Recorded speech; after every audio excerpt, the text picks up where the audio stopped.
আবার বেরিয়ে পড়া পথ আমাদেরকে নিয়ে এসছে এখানে সুন্দর আম গাছের তলায়।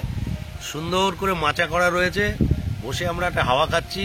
আর ওদিকে আমরা শুধু হাওয়া খাচ্ছি না, তিল ফুল হাওয়া খাচ্ছে।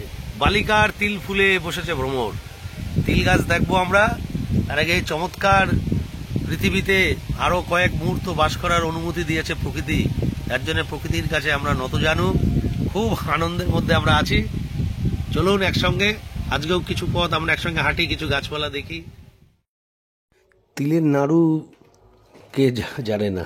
তিলের নাড়ু, সেই তিল যা থেকে তেল হয়, সেই তিল ক্ষেত পাশেই আমরা যেখান দিয়ে যাচ্ছি এই গ্রামে চারপাশে এই তিল প্রচুর ক্ষেত রয়েছে। এগুলো তিলের ক্ষেত। তিল ফুল খুব সুন্দর। বালিকার তিল ফুলে বসেছে ভ্রমর। এই কি সুন্দর সাদা ছোট ছোট ফুল। এরপরে এগুলো ফল হয়ে যাবে। তিল ফুল দেখতে দেখতে আমরা এগিয়ে চললাম। এই গাছটাকে দেখে আমরা খুব আনন্দ পেয়েছি। দেখুন, আমরা ছোটবেলায় এই গাছটাকে বলতাম তুত গাছ, কিন্তু পরে বড় হয়ে জেনেছি এটা তুত না, কিন্তু আমরা তুত ফল হিসেবে খেতাম। এই শুকনো ফলগুলো প্রায় 1 বছর লাগে শুকনো হতে। এখন গাছে ফুল ফলেছে। একটা সম্পূর্ণ নতুন জায়গায় এসে গাছটাকে আমরা পেয়ে গেছি। ছোটবেলার কথা মনে পড়ছে। আমরা কেন একে তুঁত বলতাম খুঁজতে খুঁজতে পরে দেখলাম আর কি, বাড়ি ফেরার পরে, যে নিপল তুঁত বলে একটা বাংলায় নাকি এর উচ্চারণ আছে। এছাড়া এটা পুরো এখানকার গাছই না, ওয়েস্ট ইন্ডিয়ান এলম বলা হয়, অর্থাৎ ওই সমস্ত জায়গার গাছ। এই শক্ত এটা চিবিয়ে খেলে আমাদের একটু মিষ্টি মিষ্টি লাগতো। অনেক দিনের পুরনো হারানো গাছ আমরা দেখতে পেলাম আজ। বলিয়ানপুর পেরিয়ে মনোহরপুরের দিকে আমরা যাচ্ছিলাম। এটা গোপালনগর অঞ্চলের আমাদের বৃহত্তর বনগাঁর অন্তর্গত। স্কুটি ঘুরিয়ে হঠাৎ একটা নতুন পথে গিয়ে আমরা এই জায়গাটা দেখতে পেলাম, এবং এটা বোঝা যাচ্ছে যে গড়ালি নদীর একটা ফেলে যাওয়া খাত, এটাকে রাম বিল বলছে। এখানেই আমরা কিন্তু বন পটলের দেখা পেলাম। প্রথমবার বন পটলের দেখা পেলাম। জংলি পটল এই বিলের ধারে এমনি তারা হয়ে রয়েছে, মাটি আঁকড়ে আঁকড়ে এগিয়ে চলেছে। খুব ছোট ছোট পটল হয়, যা মানুষ কিন্তু খায় না। এইটাকেই বড় করে মানুষ চাষের উপযোগী, চাষের পটলের জায়গাটা তৈরি করেছে। এটা বন পটল, জংলি পটল বলা হয়।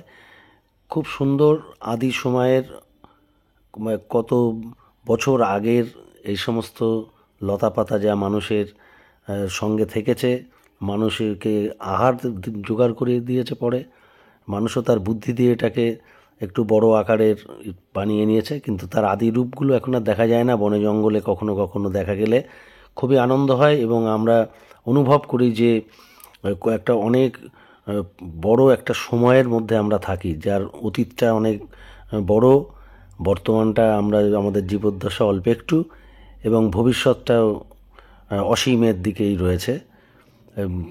এই সমস্ত কথাই মনে পড়ে এই বনে জঙ্গলে ঘুরতে ঘুরতে। বন পটল আমরা দেখলাম, আপনাদেরকেও দেখালাম। আরেকটু এগিয়ে দেখি আর কি দেখা যায়। এটা শেওড়া গাছ। শেওড়া মানে সাঁড়া ঝোপও বলে।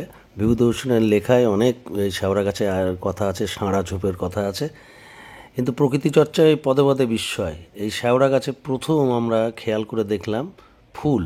শেওড়া গাছের ফুল দেখুন, শেওড়া গাছে ফুল ফুটে আছে। বছর শেষের পথে, বাংলা বছর চৈত্র মাসের শেষ কয়েকটি দিন ধরে গাজন চড়ক নীল পুজোর অনুষ্ঠান হয় গ্রাম বাংলায়। সাধারণ মানুষের দ্বারা, সংগ্রামী সাধারণ মানুষরা পরিচালনা করেন এগুলো। সেই রকম একটা জায়গায় এসে হঠাৎ আমরা উপস্থিত।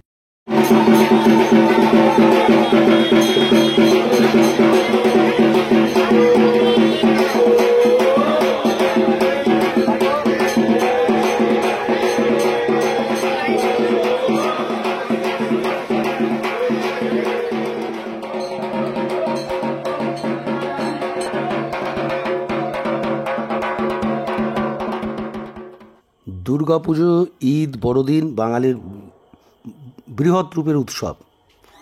কিন্তু যে ছোট ছোট উৎসবগুলো, পুজোগুলো হয় সারা বছর ধরে, বাঙালির 12 মাসে 13 পার্বণ বলা হয়। সংগ্রামী সাধারণ মানুষ ছোট ছোট নানা রকমের মেলা, যা কখনো গাছকে কেন্দ্র করে, নদীকে কেন্দ্র করে, দেবতা জ্ঞানে পুজো করে, কিন্তু আসলে প্রকৃতিরই পুজো হয়। ঠিক তেমনই এই রুক্ষ চৈত্র দিনে যখন বৈশাখ আসছে, ঝড় বৃষ্টি রোদ্দুর সহ, তখন এই চড়ক গাজন পালিত হয়। এবং আসল ব্যাপারটা কিন্তু যে এই শিল্পকর্ম দেখেন, যে সাধারণ মানুষ তার সৌন্দর্য দিয়ে সামান্য মাটি নিয়ে খেজুর, কাঁচা খেজুর, খেজুরের ভেতরের বীজটা এই দিয়েই তারা তৈরি করছে, উৎসব চত্বরের সৌন্দর্যায়নের কাজ করছে। এইটা দেখতে দেখতেই আমাদের মনে হয় প্রকৃতি সংলগ্ন এই মানুষেরাই আমাদেরকে বাঁচিয়ে রেখেছে। পথের পাশে আমাদের বেড়া করা হয় প্রায়ই। এটা একটা অত্যন্ত গুরুত্বপূর্ণ আয়ুর্বেদিক গাছ বাসক। এই বাসক গাছে কিছুদিন আগেও সাদা ফুল ছিল থোকা থোকা। বাসক গাছের পাতা আমাদের ছোটবেলা থেকে মায়েরা আমাদের সর্দি কাশি হলে খাওয়াতো, এবং সর্দি কাশি ছাড়াও অনেক গুণ থাকলেও মূলত সর্দি কাশি মানেই বাসক পাতার রস খেতে হবে, কফটা উঠে যাবে, সকলে আমরা জানি। এই গাছটির চারিদিকে দেখতে পাওয়া যায়, আর এতে সাদা সাদা ফুল হয় বললাম, পাতাগুলো অনেক বড় বড়। এর তুলনায় একটু সরু পাতা এবং লাল ফুল হয়, ছড়িয়ে ছড়িয়ে থাকা লম্বা লম্বা অগ্নিশিখার মতন লাল ফুল হয়, সেটাকে লাল বাসক বলে। প্রকৃতি সুপ্রসন্ন, তাই বেশ কিছু সাদা বাসক দেখার পরে লাল বাসকের সঙ্গেও দেখা হয়ে গেল। দেখেন সত্যিই ঠিক বলেছি কিনা, অগ্নিশিখার মতো না ফুলগুলো, কি সুন্দর লাল। এই একই গুণ দুই বাসকের দেখা হয়ে গেল, এবং আজকের প্রকৃতি সফর আমাদের শেষ হলো এই সঙ্গেই।